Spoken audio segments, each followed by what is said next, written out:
Bismillah, alhamdulillah, wa salatu wa salam ala rasulillah wa ala alihi wa sahbihi wa man wala. We will start with the tafsir session. And yesterday we discussed up until verse number 16 in Surah Al-Baqarah.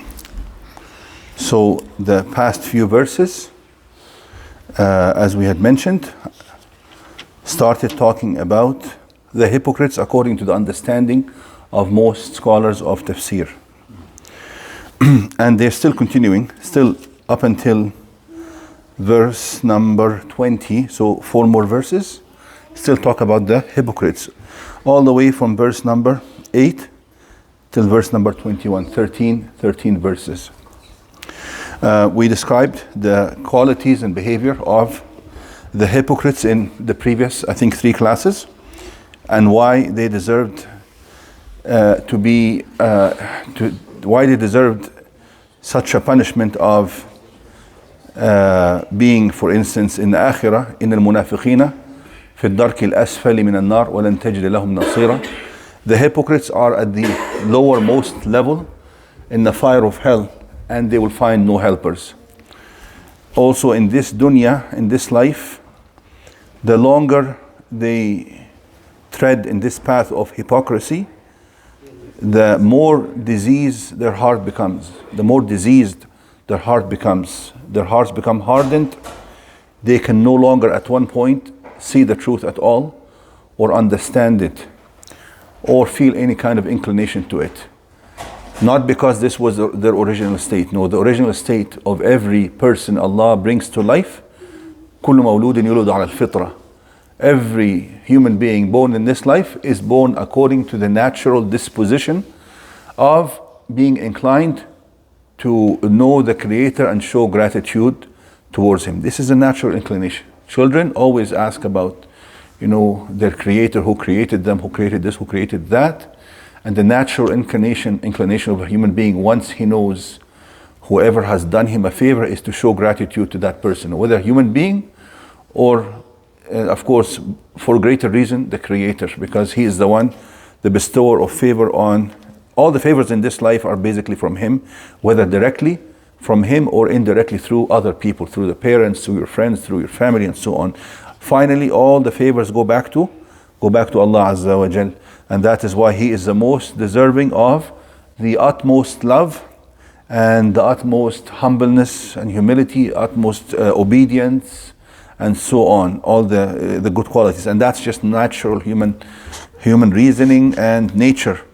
So they keep going in the path of hypocrisy, which involves deception, involves lies, involves ridiculing the way of Allah Azza wa Jal, the revelations of Allah, ridiculing the followers of this revelation, disregarding Allah's watch over them. يُخَادِعُونَ Allah, they try to deceive Allah, thinking they may deceive Him. And that's all foolishness, of course, and insanity. But they reach that kind of state where they actually believe themselves. They believe themselves eventually.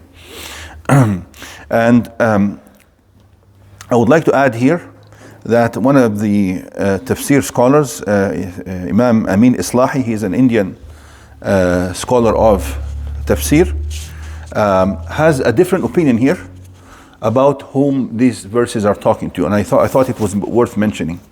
As I mentioned, most scholars say that those verses we've been discussing talk about the hypocrites, but he feels that they talk about some other kind of people. But if you think about it, they are still hypocrites. He feels that those verses talk about a certain class of people who do not want to embrace Islam in its entirety. They want to formulate a religion that is acceptable to them because they came from a different background. For instance, they came from a background of Christianity or Judaism, or they were polytheists. So they feel that if they embrace all the articles of faith in Islam, and they follow all the laws and regulations of Islam, they will totally abandon their religion, and they're not ready to do that. They're not ready to do that. So they try to say that they try to propose some kind of compromise. We will believe this and that, but not the rest. Look at this. And I think it makes sense. He says here, ومن الناس من يقول آمنا بالله وباليوم الآخر وما هم بمؤمنين. They chose to believe only two things. We will believe in Allah and accountability, and that there's accountability. You have to do good, otherwise you will be held accountable in front of Allah. But even the goodness, who defines good or evil? That's not even mentioned, because they have to believe in the Rasul and the book to know what is good and what is evil, what is halal and what is haram. Otherwise, they'll be the ones who are using their own sense and intellect to determine what is good and what is evil. And that will never work.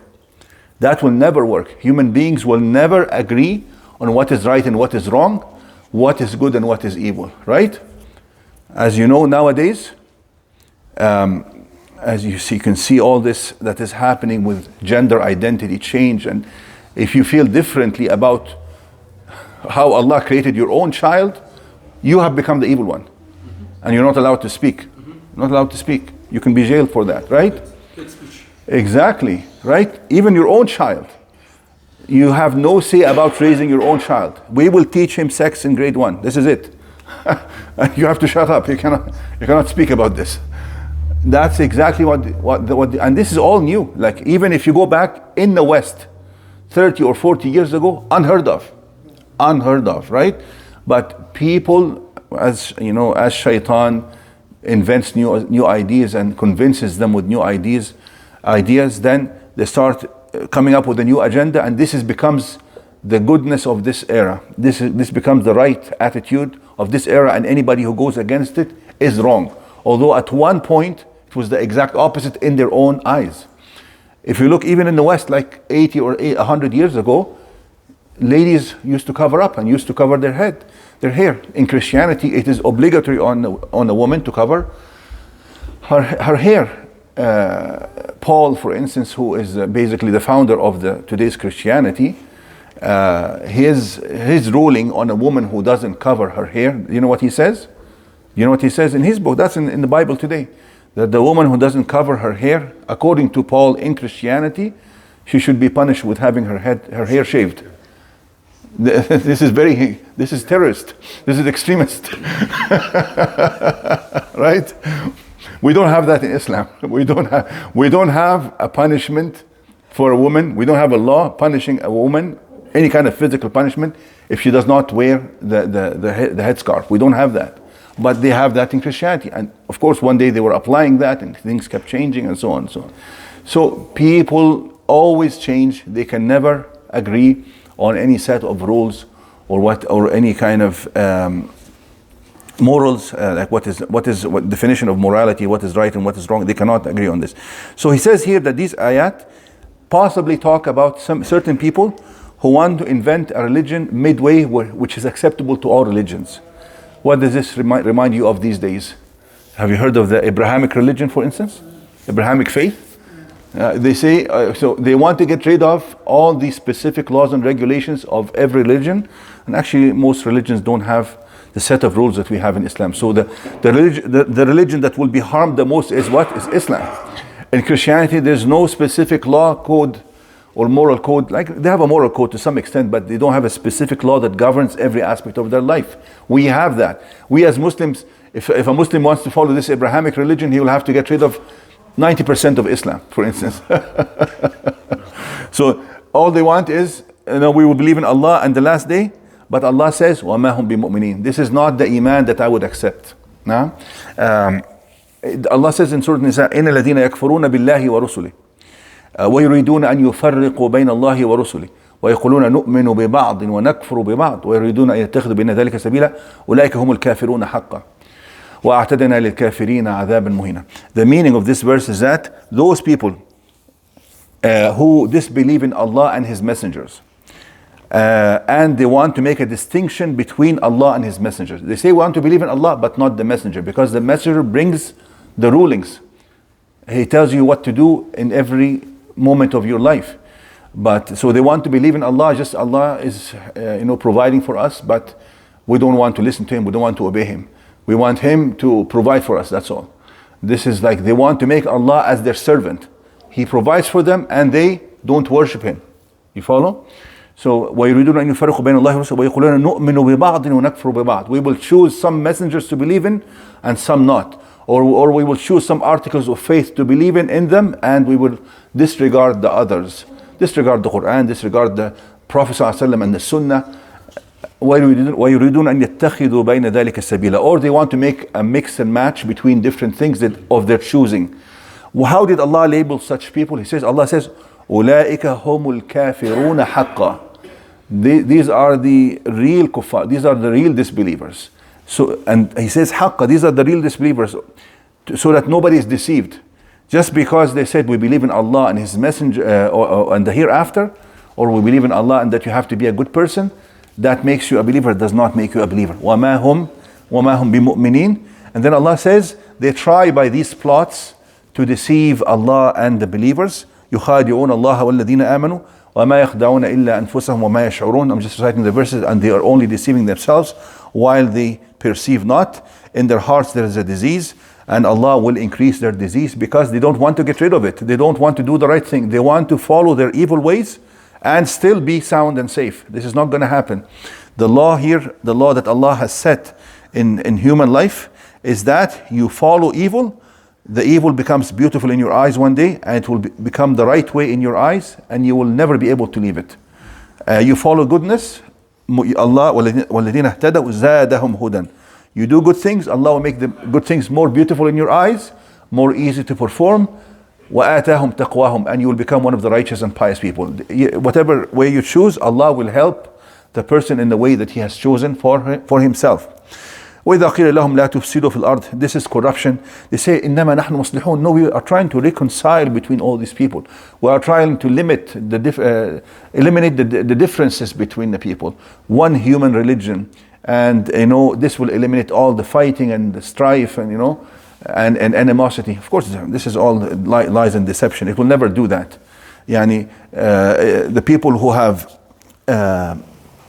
greed for domination and for stealing the wealth of other countries, of other people, or they want to expand on the expense of other territory of other people, they will remain the same. As long as they're far away from the belief in Allah Azza wa Jal, there will be nothing to curb them and curb their greed. It will actually get worse and worse. And actually, we've seen the worst atrocities committed by people who abandoned religion totally, like the communists, for instance, in the 20th century. Look at the communists in China and Cambodia and all these countries. They've killed tens of millions of people, and there was no religion involved here. They actually tried to abandon religion. In the Soviet Union as well, the communists there killed tens of millions of people as well, and trying to eliminate religion. So the killing was not caused by religion, it was caused by non-religious people. Anyhow, so I thought this was something also to add to these verses.